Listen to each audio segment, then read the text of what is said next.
Never did I think I was going to have a beagle that herds chickens.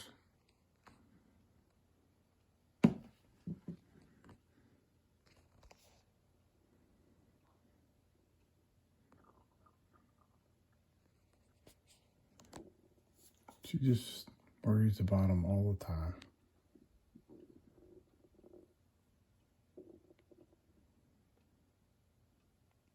If they're out, she has to stay with them.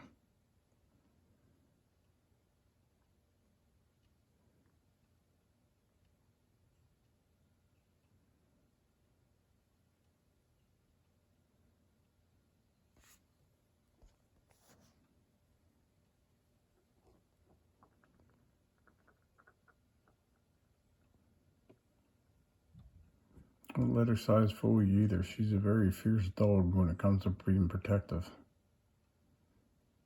She's killed possums and everything else protecting her litter of pups when she had beagle pups.